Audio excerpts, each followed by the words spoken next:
Let's talk about something that keeps people up at night. Buying a house. Not the idea of buying a house. I mean the actual journey. The renting phase where you feel like you're throwing money away. The saving phase where you're counting every single dollar. The moment when you get pre-approved and then reality hits you in the face. Here's what nobody tells you.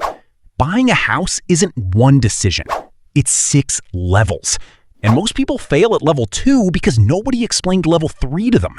So that's what we're doing today. Every level of buying a house, from renting to paid off. The real numbers, the real struggles, the real wins. Let's get into it. Level 1, the renting phase. This is where most of you are right now. Paying rent every month, looking at houses online at 11 p.m., sending Zillow links to your friends like, bro, look at this one. And feeling like every month you write that rent check, you're just lighting money on fire. I get it. I was there. But here's the thing nobody tells you during the renting phase. Renting isn't failure. Renting is gathering intelligence. Listen, you're learning your city, learning which neighborhoods you actually like, learning what you can afford, learning what you actually need versus what you think you need. Because here's the mistake most people make. They rush into level 2 before they're ready. They save for a down payment while living a lifestyle they can't afford. And then they get the house and they realize, wait, the commute is 45 minutes, the neighborhood isn't what I thought, the house needs $30,000 in repairs. Level 1 move, figure out 3 things before you leave. Where do you actually want to live? Not where you think you should live. Where do you actually want to wake up every single morning? What can you actually afford? Not what the bank says. What number makes sense for your budget when you run your own numbers? And what's non-negotiable? 2 bedrooms? Yard? Garage? Knowing this before you buy saves you from settling for the wrong house just because it's available. Renting is the tutorial level. Most people try to skip it. Level 2, saving for down payment. This is where most people's dreams die in a spreadsheet. You look at the math and you're like, $40,000 for a 10% down payment on a $400,000 house? And you're making $55,000 a year. The math feels impossible. Here's what I did, and I'm not saying this is the only way, but it worked for me. First, I treated my down payment like a bill, not like savings. I set up auto transfer on payday. The day money hit my account, $300 went straight to a separate account I did not touch. Did I want to spend that $300 on new shoes, dinners out, that thing I saw online? Every single time. But that transfer happened automatically. I never had to make the decision. The decision was already made. Second, I cut the right things. Not the things that made me happy, the things that were just habits. That $8 coffee every morning, switch to the $3 option. That's $150 a month right there. Subscription services I forgot I had, canceled 3 of them. Another $50 a month. Groceries ordered when I was hungry, started meal planning. Savings on food went up, quality of food went up. Money went to the down payment fund. $500 a month saved. That's $6,000 a year. That's $30,000 in 5 years. Is 5 years a long time? Yeah, it is. But here's what I learned. Time is gonna pass anyway. In 5 years, you'll either have the down payment or you won't. But you won't get those 5 years back by spending on things that don't matter. And here's the level 2 truth. The down payment isn't about discipline. It's about making the discipline automatic. Set it and forget it. Let time do the work. Level 3, pre-approval reality. This is the moment. You've saved your down payment. You're ready. You go to the bank, you get pre-approved. And then they tell you how much you actually qualify for. And it's lower than you thought. Or higher. which can be even more dangerous. Because here's what happens. You get approved for $500,000. Suddenly, every house you're looking at is in the $450,000 to $500,000 range. You start making offers, the budget becomes the ceiling. But just because you can afford $500,000 doesn't mean you should spend it. Here's what I learned about pre-approval. The number they give you, that's the maximum they're comfortable losing money on if you default. It's not the number you're comfortable with. It's the number the bank is comfortable with. Those are two very different numbers. The bank doesn't know your goal is to retire at 55. They don't know you want kids. They don't know the car payment you already have. You know those things. So here's my advice on level 3. Take the pre-approval letter, thank the bank for their number, and then go find your own number. Your number. Your mortgage payment, plus property taxes, plus insurance, plus maintenance, plus your other bills, plus savings should fit in your actual budget with actual room to breathe. Not the bank number, your number. Because the worst thing that happens is you buy at the bank number and then you're house poor. You own a house you can't enjoy because every dollar goes to the house. Aim below your approval amount. Your future self will thank you. And one more thing about pre-approval. Get multiple quotes.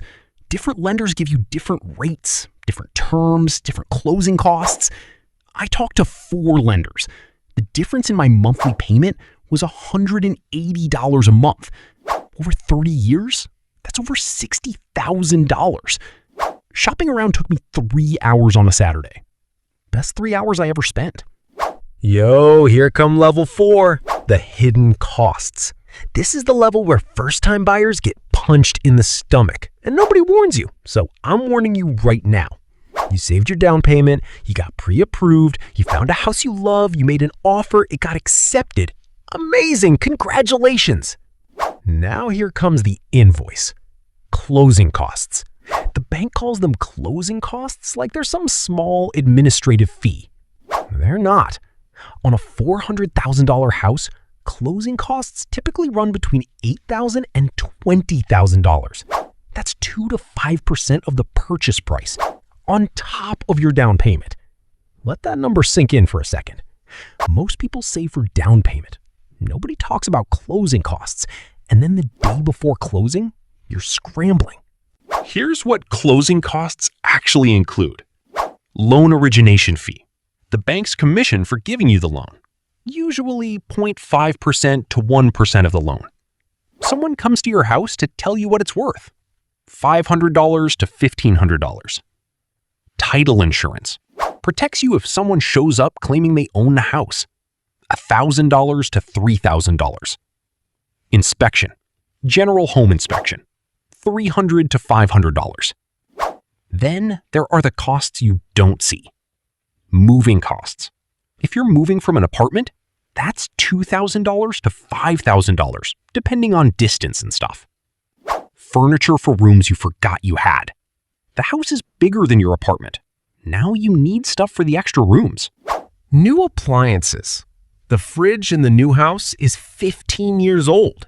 It works, but barely. Time for a new one. Yard equipment. Lawnmower, rake, hose, things you never needed as a renter. Emergency repairs. Within the first 6 months, something will break. It's just how houses work. My rule? Budget an extra $15,000 beyond your down payment. Even if you don't need all of it, having it means you're not scrambling when the water heater dies in your first winter. Level 4 truth.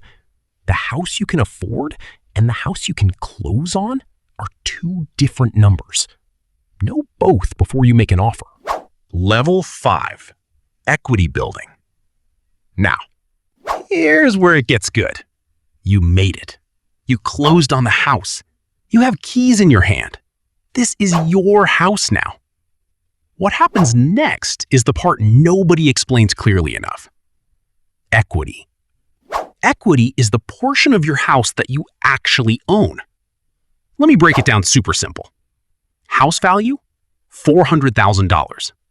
Your down payment, $40,000, 10%. Money you borrowed from bank, $360,000. Your equity right now, $40,000. That's it? After saving for years? Here's where it gets interesting. Two things happen automatically every month. First, you pay down the loan. Every mortgage payment, part of it goes to principal. Every month you're owning a little more of the house. On a 30-year mortgage at current rates, in the first 5 years, most of your payment is interest. Only a small portion is principal. But here's what people miss. That principal payment, it's not an expense. It's an investment. Every dollar of principal you pay is a dollar going into your net worth. Second, your house likely goes up in value. Now, I want to be careful here. Houses don't always go up. Markets have bad years. Some neighborhoods don't appreciate. But historically, the average home in America increases in value about 3 to 4% per year. So your $400,000 house, after 10 years, probably worth around $540,000. That's $140,000 in appreciation on an asset you live in. Meanwhile, you were paying the mortgage. The bank was taking the interest, but you were building equity. And this is the part that matters. That equity, it's not just sitting there. You can access it. Refinance, home equity line of credit. These let you borrow against what you've built. Use that money to invest in the stock market, start a business, renovate and increase value more, pay off higher interest debt. The point is, once you have equity, you have options. Renters pay forever and own nothing. Homeowners pay for a while and then own everything. That's the shift. That's the level 5 moment. Level 6. Paid off. This is the mountaintop. This is the moment when you make your last mortgage payment a year. For most people, that moment is decades away. 15, 20, sometimes 30 years away. But it's not impossible. It's not for special people. It's for people who make smart decisions over time. Here's what the math looks like. You buy a house at 30, standard 30-year mortgage. You're done at 60. Or you buy at 30. You make one extra mortgage payment a year. That extra payment goes straight to principal. You cut 7 years off your loan. You're done at 53. Or you get a raise. The mortgage payment doesn't change, but you throw an extra $400 a month at it. 15 years cut off. Done at 45. I know what you're thinking. Bro, I can barely afford the regular payment. And I hear you. But here's what happens. Your income goes up. Your mortgage payment stays the same. What feels impossible at 30 feels easy at 40. The key is every time you get a raise, toss some of it at the mortgage. You won't feel it. The lifestyle creep won't happen. And you're shaving years off the time until this house is yours. Here's what paid off actually means. Your housing cost drops by 40 to 50%. No more mortgage payment, just taxes and insurance. For most people, that's the move from working to live to working because you want to. The house is paid off, your cost of living dropped, the pressure is off. You can work less. You can retire earlier. You can take the job that pays less but makes you happier. That's what paid off actually buys you. Not a house, freedom. Here's my take on level 6. It's a marathon, not a sprint. But every step before it, every level moves you closer. Rent wisely, save aggressively, know your real number, budget for hidden costs, build equity, pay it off early if you can. Follow those steps, the paid off day will come. Let me show you the full picture. Starting point. You rent a 2-bedroom apartment, $1,800 a month. Year 1 through 3. You save $500 a month. After 3 years, you have $18,000 for down payment. Year 4, you find a $350,000 house. Down payment, $35,000. Closing costs, $12,000. Total cash needed, $47,000. You're close. You save more. Good. Monthly payment, mortgage, taxes, insurance, $2,400. That's $600 more than rent. Tight? Yeah. Doable? Year 4 through 15, you keep paying $2,400 a month. You get raises, you throw extra at principal. After 11 years, you have $150,000 in equity. Year 15, your house is worth $500,000. Your mortgage balance is $200,000. You have $300,000 in equity. The rent you would have paid for those 15 years? About $324,000. And you'd own nothing. Instead, you own $300,000 in equity. That's the difference. That's why the 6 levels matter. Look, buying a house is hard. I won't sit here and pretend it's easy. Level 2 will test you. Level 3 will surprise you. Level 4 will stress you out. But here's what I know. The people who buy houses aren't special people. They're not smarter. They're not richer. They're just people who went through the levels one by one. Renting taught you what you want. Saving taught you discipline. Pre-approval taught you your number. Hidden costs taught you to budget. Equity taught you the power of ownership. Paid off taught you freedom. You can do this. Not today. Not this year if you're not ready. But eventually. One level at a time. Which level are you on right now? Drop it in the comments. I want to know where you're at on this journey. Let's get it. Key.